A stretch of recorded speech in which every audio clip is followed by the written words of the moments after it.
তো বন্ধুরা দেখতেই পাচ্ছেন এটি কোন বেগুনের জাত, বিএনবি 422 চক্র 422, যেটা আমি 2 প্যাকেট ফেলেছি।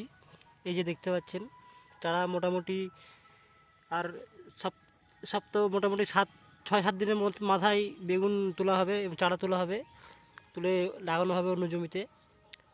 চারার প্রায় বয়স 25 দিন হয়ে গেল। গাছের গ্রোথ অনেক কমে গেছিলো, কারণ এখন শীতের আশ পড়ে ঠান্ডা পড়ে গেছে না, এ কারণে এখন বাড়ছে খুব কম গাছ চারা। এই যে এই চক্র 422 অনেক অনেক চারা আছে। আপনারা যদি ভাবেন যে কেউ নেবেন, যোগাযোগ করতে পারেন। মানে যত খুশি কাছাকাছির মধ্যে যদি কোনো চাষি ভাইয়ের দরকার পড়ে যে আমার 500 চারা লাগবে কি 1000 চারা লাগবে, আমি 5 কাঠা জমিতে লাগাবো কি 10 কাঠা জমিতে লাগাবো, এরকম যদি কোনো চাষি ভাই মনে করেন, তাহলে অবশ্যই আমার সঙ্গে যোগাযোগ করুন। কমেন্ট বক্সে জানিয়ে বলুন। ধন্যবাদ।